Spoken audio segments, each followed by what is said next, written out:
이제 제가 하나님의 말씀을 봉독합니다. 하나님 말씀 빌립보서 2장 말씀 먼저 읽습니다. 신약 성경 319면입니다.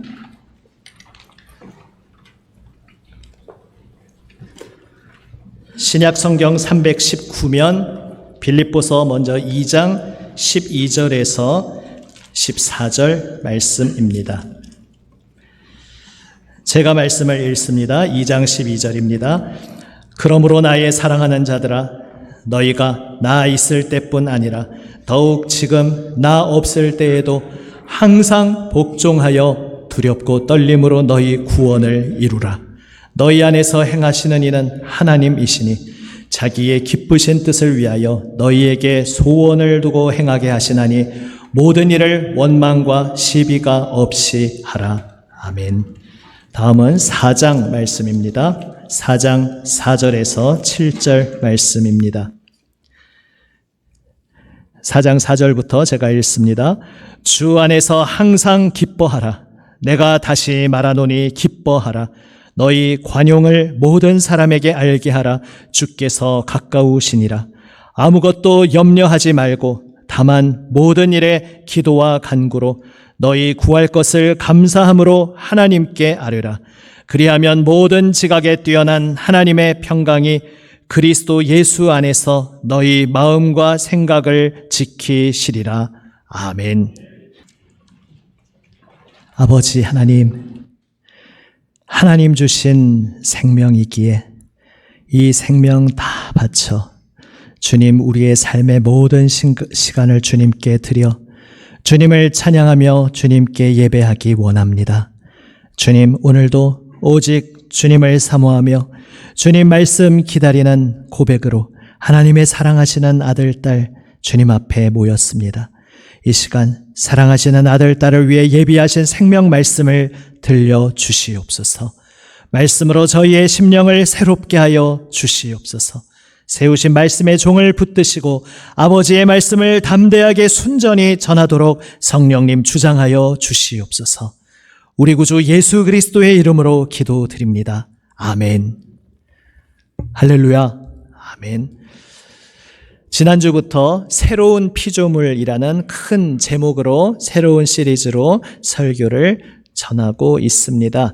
지난주와 이번 주 이렇게 몇 주에 이 새로운 피조물의 삶에 가장 기본되는 것이 무엇인지 나누고 그것을 바탕으로 이 모든 기초가 나의 구체적인 삶의 자리, 여러 가지 영역에서 어떻게 적용되어야 하는지를 나누어 갈 것입니다.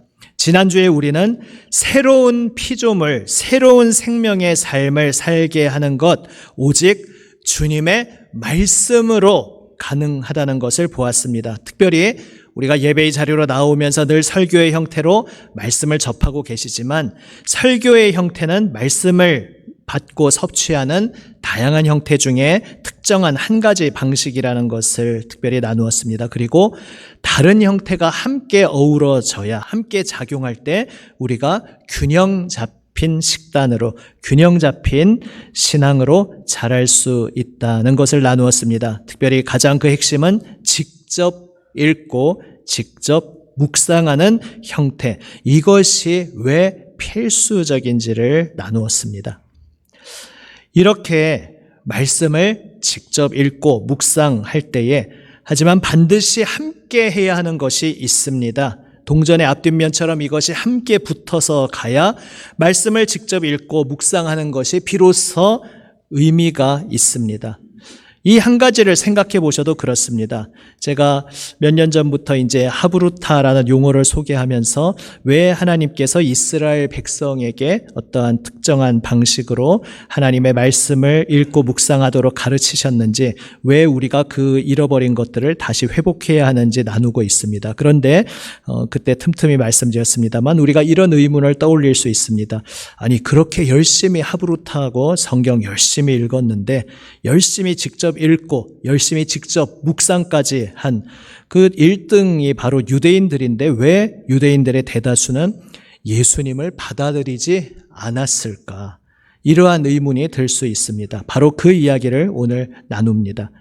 말씀을 놓치면 안 됩니다. 그저 다른 사람의 해석을 듣는 것만으로 그치지 않고 그것은 큰 지도를 보는 것처럼 필수적이고 중요한 것이지만 그것만이어서는 안 되고 내가 그 땅을 직접 직접 읽고 묵상하는 것 중요하다 지난주 말씀드렸습니다. 그런데 직접 읽고 묵상하는 것과 아울러서 한 가지가 결합되어 있어야 합니다. 그것이 결합되지 않았기 때문에 수많은 유대인들이 예수님을 거부하는 안타까운 길을 갔습니다.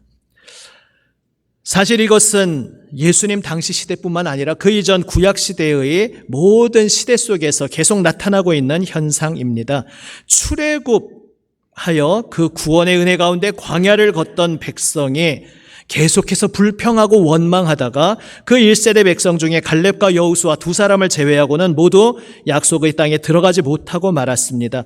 그 장면을 보면 유대인들이 성경을 그토록 붙잡고 있었으면서도 왜 예수님을 받아들이지 못했는지 바로 그 장면에서 우리는 중요한 실마리를 찾을 수 있습니다.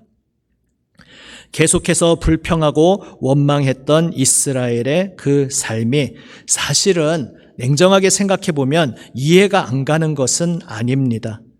광야는 쉽지 않은 곳입니다.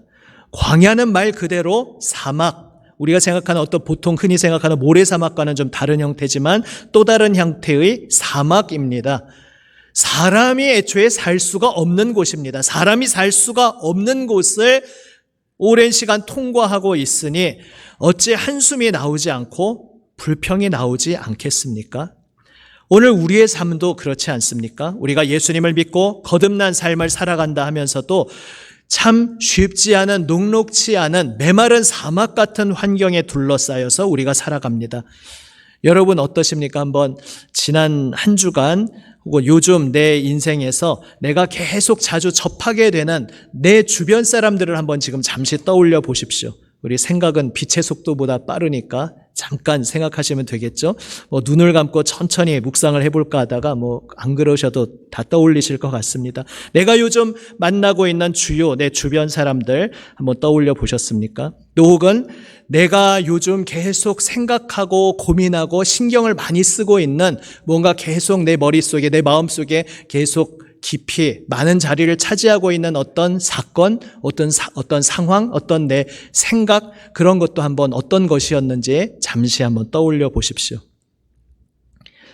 지금 잠시 사람을 떠올리고 내 상황을 떠올리면서 어떤 느낌이 드십니까? 막 핑크빛, 너무 기쁘고 막 즐거움, 웃음이 나오는 어떤 그런 경험을 하십니까? 아니면은 그 한 사람 한 사람 떠올리는데 한숨만 나오고 못마땅하고 분노가 솟구치고 내가 그 요즘 내 마음 가득 채우고 있는 그 사건 상황들 생각해도 참 마음이 갑자기 어두워지고 가라앉고 혹시 그렇지는 않으십니까? 우리가 살고 있는 삶이 바로 다름 아닌 삭막한 메마른 광야 같은 인생입니다. 그 광야를 통과하면서 정상적인 보통 일반적인 사람이라면 한숨이 나오고 불평하게 되는 것이 당연한 현상이라 생각할 수 있습니다. 그런데 그 가운데 두 사람이 달랐습니다. 갈렙과 여호수아는 똑같은 광야를 통과하면서도 다른 반응을 하고 다른 삶을 살았습니다. 물론 성경에서 광야를 통과하고 있는 도중에 어떤 그들의 생각이나 그들의 행동에 대해서 말씀하고 있지는 않습니다. 하지만 마지막 그 약속의 땅 문턱에서 12 정탐꾼이 정탐을 하고 다녀와서 10명과 2명의 의견이 갈라지는 그 결정적인 장면 속에서 그 두 사람 갈렙과 여호수아가 무엇을 고백하는지 그 장면을 보면 지금까지 광야를 걸어오면서 그 두 사람이 다른 사람들과는 어떻게 다른 생각을 가지고 살아왔는지를 알 수 있습니다. 그 메마른 삭막한 사람이 살 수 없는 광야를 통과하면서 갈렙과 여호수아는 무엇을 보았습니까? 그들은 하나님께서 왜 우리를 이 광야로 부르셨는지, 지금 내가 왜 이 광야에 있는지, 무엇을 위해 이 사람 살 수 없는 척박한 광야를 매일매일 눈뜨고 여기서 잠자고 하면서 여기를 통과하고 있는지 그 이유를 잊지 않고 있었습니다. 그래서 그들은 그 약속의 땅 문턱에서 고백할 수 있었습니다. 다른 10명이 지금 저기에는 거대한 거인 족속들이 살고 있어. 우리가 저 거인 족속하고 상대가 되지 않소. 우리가 어떻게 저 사람들을 물리치고 그 땅을 차지할 수 있겠소. 그냥 차라리 이집트로, 애굽으로 돌아갑시다. 이렇게 10명과 또 다른 모든 백성들이 말합니다. 이집트 땅으로 되돌아간다는 것은 그저 지리적으로 환경이 이동된다는 그 정도 의미가 아닙니다. 하나님께서 그들을 이집트에서, 애굽에서 건지셔서 여기까지 인도해 주셨는데 하나님이 하신 모든 손길을 다 정면으로 거부하겠다는 겁니다. 하나님께서 지금까지 그들에게 베풀어 주신 모든 것을 다 헛짓으로 치부하겠다는 이야기입니다. 우리는 하나님 필요 없어. 그냥 하나님 없이 살던 그때 삶으로 돌아가겠소. 지금 우리가 어떻게 저 약속의 땅으로 들어갈 수 있단 말이오. 이렇게 말하고 있는 것입니다. 하지만 갈렙과 여호수아는 무엇을 말합니까? 그들도 그 땅에 살고 있는 사람들이 우리와 비교할 수 없이 강대한 족속인 것은 냉정하게 알고 있었습니다. 하지만 그들은 그것 말고 다른 것에 집중합니다. 하나님께서 약속하지 않았습니까? 하나님께서 이 땅을 주시겠다고 약속하지 않았습니까? 우리가 저 거인 족속을 어떻게 물리치게 될지 그 구체적인 방법은 우리도 모르겠습니다. 제가 좀 각색해서 말씀드립니다. 우리도 그건 모릅니다. 그렇지만 우리가 분명히 하나 아는 것은 저 가나안 땅을 하나님이 분명히 주신다고 약속하지 않았습니까? 저기로 들어가라. 들어가면 내가 그 땅을 너희에게 주겠다. 하나님이 선물로 은혜로 주시겠다고 약속하셨으니 그냥 그 말씀 믿고 나아가면 되지 않겠습니까? 갈렙과 여호수아는 이렇게 말합니다. 그들은 그러한 마음으로, 그러한 고백으로 지금까지 광야를 통과하며 살았던 것입니다. 그들도 다른 이스라엘 백성들처럼 메마른 광야를 보았습니다. 나로 하여금 불평이 나오게 하는, 한숨 쉬게 하는, 또 분노가 솟구치게 하는 그 모든 것들을 똑같이 보고 있었습니다. 그러나 그 모든 것들이 보이지만 그들의 눈의 시선은, 그들의 초점은 거기에 머물러 있지 않았습니다. 왜 내가 여기 있는지, 왜 이 메마른 광야에 있는지, 무엇을 위해서 있는지 그들은 보고 있었습니다. 그리고 그들이 지금 어디를 향해 가고 있는지 그들은 계속 보고 있었습니다. 그들이 여기에 있는 이유는 하나님께서 그들을 지명하여 부르셨고, 그래서 하나님을 그 압제당하던, 사람이 살아도 사는 것이 아니었던 그 이집트 노예살이에서 건져주셔서 약속의 땅, 자유의 땅, 하나님과 함께 살아가는 땅으로 인도하시겠다고 하나님이 불러주셨기에 지금 우리가 이 광야를 통과하고 있다는 것을 그들은 보고 있었습니다. 그것을 위해 그들이 광야에 있었습니다. 그들은 약속의 땅을 향해 가고 있었습니다.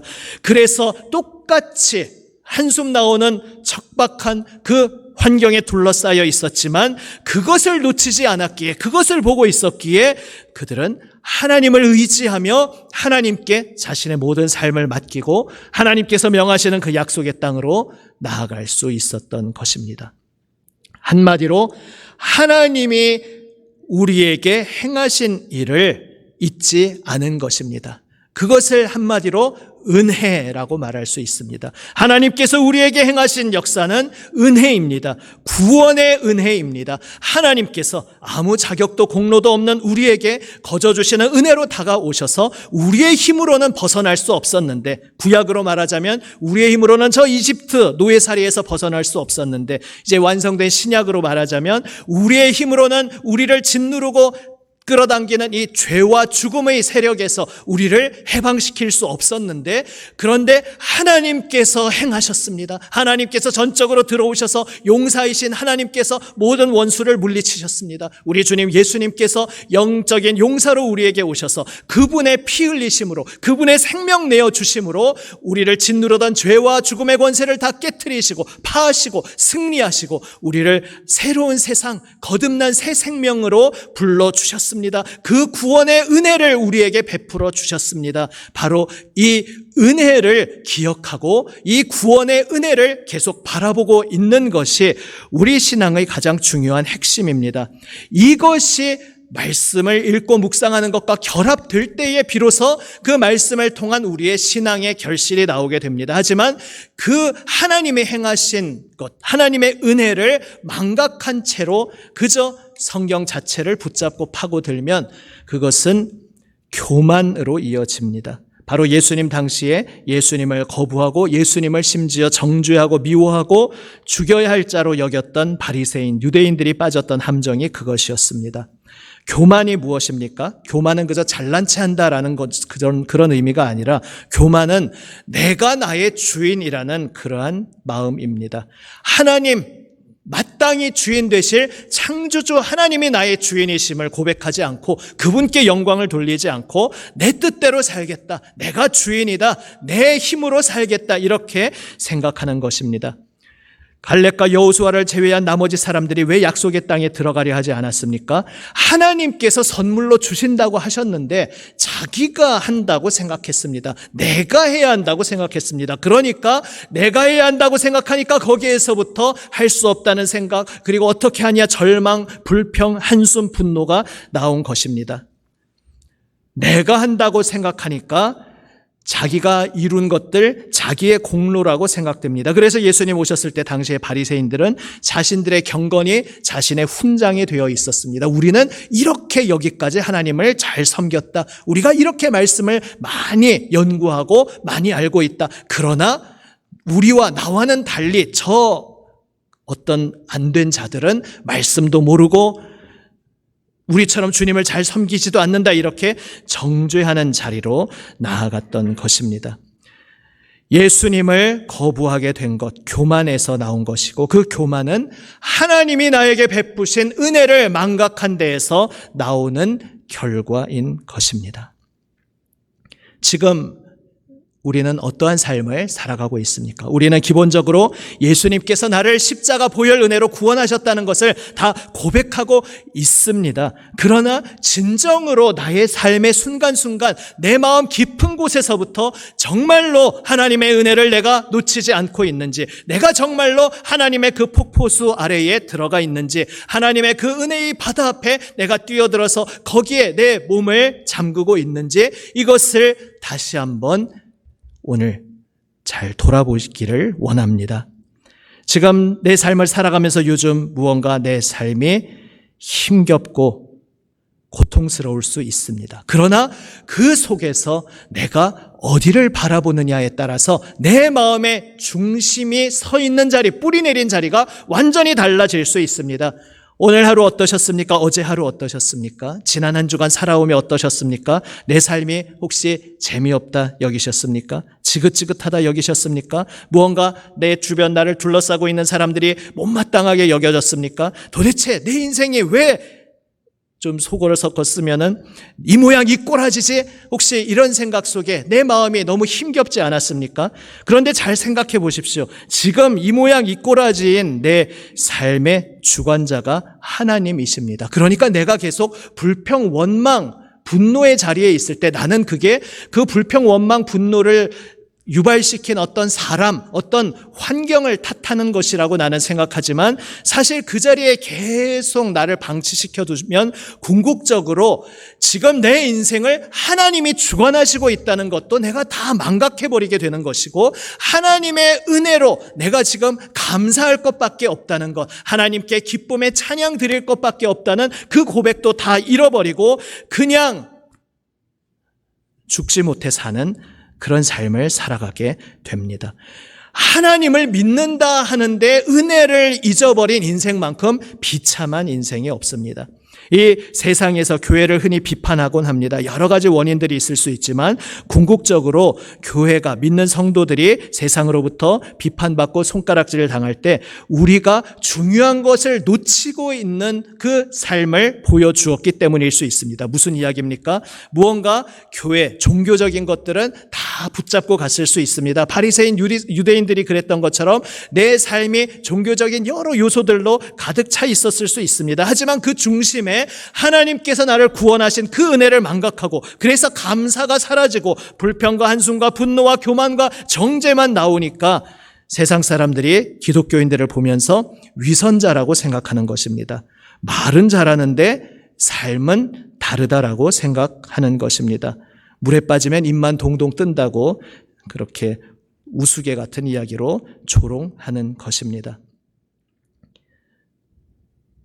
이 모습이 우리의 모든 옛사람의 모습일 수 있습니다. 사실은 이게 우리가 날마다 벗어버려야 할 옛사람입니다. 그래서 아닌 척하지 마시기 바랍니다. 우리가 모두 그렇습니다. 아침마다 눈을 뜨면 어느새 다시 내가 옛사람을 입고 있는 나 자신을 보게 됩니다. 불평, 한숨, 증오, 분노 이런 것들이 내 마음속에서 구정물처럼 솟구쳐 오릅니다. 그게 당연합니다. 예수님 다시 오실 때까지 그렇습니다. 그런데 중요한 것은 아침에 그 눈을 떴을 때에 내가 눈을 들어 저 앞에 골고다 언덕을 다시 바라보는가, 저 십자가 언덕을 바라보는가, 아니면 바라보지 못한 채로 그냥 살아가는가, 이것이 다른 것입니다. 날마다 아침에 눈을 떴을 때 여러 가지 부정적인 것들이 내 속에 솟구쳐 올 때 그대로 나를 방치해 두면 구원의 은혜를 받았음에도 불구하고 구원의 은혜를 받지 못한 자처럼 어둠의 삶을, 불평과 분노와 증오의 삶을 살아가게 됩니다. 그러나 아침에 눈을 떴을 때 여러 가지 복잡한 것들, 당황스러운 것이 내 속에서 솟구쳐 오르고 그것들이 그 메마른 광야에 나로 하여금 힘겹게 어떻게 견딜 수 없게 나를 짓누르는 것이 느껴질지라도 그때 오직 눈을 들어 골고다 언덕을 바라볼 때, 십자가를 바라볼 때에 때를 따라 돕는 은혜로 우리에게 찾아와 주시겠다는 그 은혜의 보좌, 주님의 은혜의 보좌가 우리 앞에 펼쳐지는 것입니다. 눈을 들어 주님을 바라보라, 나만 바라보아라. 우리의 힘으로 무엇을 할 것도 없습니다. 주님의 은혜입니다. 저는 처음부터 주님의 은혜로 생명받았고 주님의 은혜로 거듭남의 은혜, 구원을 받았고 오늘 하루도 주님의 은혜로 살아갈 수 있습니다. 이것을 고백하며 아침마다 골고다 언덕을 바라보고 날마다 주님의 은혜 앞에 겸손히 어린아이같이 엎드릴 때에 비로소 우리는 우리에게 주신 하나님의 놀라운 은혜를 실제로 체감하며 살아갈 수 있는 것입니다. 그것을 저는 컵의 비유로 계속 몇 년 동안 말씀드렸습니다. 컵을 하늘에서부터 쏟아지는 단비를 향해서 바로 놓고 있느냐, 뒤집어 놓고 있느냐, 그 차이인 것입니다. 하나님의 은혜의 폭포수와 같은 단비는 지금도 계속해서 우리에게 쏟아지고 있습니다. 문제는 그것을 내가 골고다 언덕으로 초점을 맞추며 주님의 은혜가 넘칩니다. 나는 주님의 구원의 은혜로 가득 둘러싸여 있습니다. 내 컵을, 잔을 주님을 향해 바로 들어서 그 구원의 은혜를 받고 누리고 체감하느냐, 아니면 하나님께서는 이미 은혜를 쏟아부어 주시고 계시는데 그것을 내가 눈을 들어 바라보지 못함으로 체감하지 못하고, 그래서 구원받았음에도 불구하고 구원받지 못한 자처럼 어둠에 파묻힌 삶을 살게 되는지, 바로 어느 쪽으로 서겠느냐 말씀하시는 것입니다. 오늘 빌립보서 본문을 제가 꼼꼼히 하나하나 풀지는 않았습니다. 이 내용을 제 말로 풀어서 말씀드린 것입니다. 2장에서 읽었던 하나님이 자신의 기쁘신 뜻을 위하여 너희에게 소원을 두고 행하게 하신다, 바로 그러한 의미입니다. 하나님께서는 우리에게 이제 새 생명을 주셔서 거듭난 새 마음을 주셨고, 그래서 하나님이 기뻐하시는 것을 나의 기쁨으로, 열망으로 여기며 그렇게 나아가고자 하는 의지, 그 뜻도 우리에게 새로 주셨고 그 길을 걸어갈 수 있는 힘도 우리에게 주셨다는 것입니다. 그러니 이제 모든 원망과 시비, 주님을 보지 못할 때 솟구쳐 오르던 모든 것들을 다 내려놓고 복종하여 구원을 이루라. 이미 나를 구원하여 주신 그 하나님 생명의 폭포수에 나를 온전히 적시는 자리로 나를 가지고 나아가라, 나를 데리고 들어가라 말씀하시는 것입니다. 그래서 아무것도 염려하지 말고 기도하라 말씀하는 것입니다. 항상 기뻐하라. 기쁨은 세상에서 생각할 때는 어떤 일에 대한 감정적 결과로 생각하지 않습니까? 세상식으로 그렇게 생각하면 기뻐하라고 명령하는 것은 참 이상하게 들릴 수 있습니다. 어떻게 내가 강제로 기뻐하지? 기쁨은 그냥 감정의 결과 아닌가? 더군다나 항상 기뻐하라 말씀하십니다. 성경에서 말씀하는 기쁨은 세상이 아는 것과는 완전히 다른 것이기 때문입니다. 왜 우리가 기뻐할 수 있습니까? 우리를 위해 죽으시고 부활 승리하신 주님이 오늘도 나와 함께하고 계시기 때문입니다. 다시 말하자면 오늘 내가 눈을 뜬 나의 삶, 얼핏 생각할 때 내 속에 파묻혀 있을 때는 온갖 구정물들이 솟구쳐 오르는 것 같은 그런 눈을 떴을 때 그것을 경험할지 모르지만 다시 눈을 들어 골고다 언덕을 바라볼 때에 내 삶이 지금 기쁨으로 가득한 잔치 자리라는 것을 발견하게 됩니다. 왜 안 그렇겠습니까? 하나님의 독생자가 나를 사랑하셔서 나에게 찾아와 주시고 우리를 사랑하여 주셔서 우리에게 찾아와 주셔서 여기 모인 이들은 그 비밀을 알게 된 이들 아닙니까? 하나님의 독생자께서 나의 이름을 부르시며 나에게 찾아와 주시고 그 피 흘리시고 생명 내어주시며 나를 구원하여 주셨고 이제 그 사랑의 품으로 나를 안아주시고 계시기에 우리가 함께 주님의 이름을 찬양하는 우리의 삶의 자리는 날마다 매일매일이 흥겨운 기쁨의 잔치 자리인 것입니다. 그 잔치 자리에 문 밖에 서서 그 잔치 자리에 들어오는 것을 거부했던 탕자 비유의 형같이 고집부리고 서 있지 말고 겸손히 어린아이같이 주님 앞에 나아올 때에 날마다 나의 삶 속에서 주님께서 새 일을 행하고 계시다는 것을 우리는 발견하게 됩니다. 그래서 우리는 기도로 나아갈 때 감사함으로 아뢰일 수 있는 것입니다. 내 속에 염려가 있습니다. 근심이 있습니다. 나를 짓누르는 어둠이 있습니다. 없는 것이 아니죠. 있으니까 염려하지 말라고 말씀하는 것입니다. 염려가 있지만 그 염려를 다 십자가 앞에 가지고 나아가서 십자가 앞에 다 내려놓고 주님께 다 아뢰고 주님 제가 지금 이게 힘듭니다. 제가 이게 고민됩니다. 나 혼자 끌어안고 있지 말고 주님 앞에 다 쏟아내라는 것입니다. 겟세마네에서 예수님 그러하셨던 것처럼 오죽하면 주님이 십자가 피하면 안 됩니까? 말씀하시는 그렇게 솔직하게 다 토로하신 것처럼 우리의 모든 어려운 것들을 다 쏟아내고 그리고 주님이 나의 삶을 붙잡고 계심을 믿습니다. 주님이 나의 삶의 주관자 되십니다. 이것이 감사함으로 아뢰는다는 것입니다. 모든 것을 기도와 간구로 감사함으로 아뢰을 때 우리는 항상 기뻐할 수 있습니다. 이 기뻐한다는 것은 경축한다는 의미입니다. 우리를 위해 죽으시고 부활 승리하신 주님께서 오늘도 우리를 끌어안고 함께 잔치하고 계시는 그 흥겨운 잔치 자리에서 그 흥겨운 음악 소리를 나의 영적인 귀로 마음으로 들으며 날마다 주님의 부활을 경축하는 그러한 삶으로 나아와라. 어둠 속에 고집부리고 주저앉아 있지 말고 주님이 나를 구원하여 주셨다는 거기에 초점을 맞추고 나를 둘러싸고 있는 무거운 짐들이 많지만 다 십자가 앞에 내려놓고 주님 앞에 나와 함께 주님과 함께 어린아이처럼 기뻐 뛰놀고 경축하라. 이것이 항상 기뻐하라는 주님의 말씀의 의미입니다. 주님의 사랑받는 여러분, 우리를 둘러싸고 있는 것 녹록치 않습니다. 지금 이렇게 예배드리고 설교 듣고 나갔지만 또 삶의 현장으로 나가면 얼마나 우리의 마음을 짓누르는 무거운 것들이 우리에게 덮쳐옵니까? 사람 관계가 얼마나 쉽지 않습니까? 나의 마음을 상하게 아프게 상처 주는 일들이 얼마나 많습니까? 그러한 일들이 계속해서 다가오고 덤벼들지만 그때마다 눈을 들어 골고다 언덕을 바라보는 우리 모두가 되기 원합니다. 십자가에서 죽으시고 부활 승리하신 그 빈무덤 부활의 영광으로 우리에게 다가오신 주님께 우리의 초점을 맞추기 원합니다. 나와 함께 하시며 그 기쁨의 잔치자리 흥겨운 경축의 노래를 부르시는 주님의 노래에 동참하며 함께 주님의 은혜를 노래하며 바로 그때에 말씀이 그 기쁨과 결합되어 우리의 삶이 풍성한 결실로 이어질 것입니다.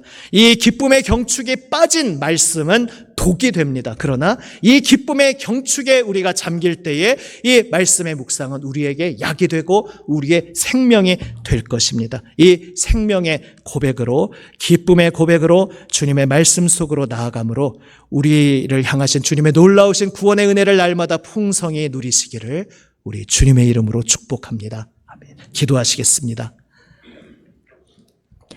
아버지 하나님 감사합니다. 주님 생명 은혜로 저희를 구원하여 주시고 아버지 하나님 날마다 주님 부활의 기쁨의 경축의 자리로 그 잔치 자리로 저희를 불러주시니 감사합니다. 주님 날마다 주님과 함께하는 잔치 자리를 체감하게 하여 주시옵소서. 우리를 짓누르는 근심 걱정거리가 너무나 많지만 우리를 힘겹게 분노하게 실망하게 낙심케 하는 어지럽게 만드는 것들이 너무나 많지만 거기에 파묻히고 거기에 사로잡히지 않게 하여 주시옵소서. 이미 우리를 죄와 죽음의 권세에서 해방시켜 주신 주님께서 우리 곁에 함께하고 계시니 아버지 하나님 우리의 연약함을 긍휼히 여기시는 그 주님 손 붙잡고 주님의 은혜의 보좌 앞에 담대히 나아가게 하여 주시옵소서. 우리의 연약함을 다 이해하시는 주님께 모든 것을 쏟아내고 우리를 새롭게 어루만져 주시는 주님의 은총으로 주님과 함께 기쁨의 삶을 살아가게 하여 주시옵소서. 살아계신 우리 구주 예수 그리스도의 이름으로 기도드립니다. 아멘.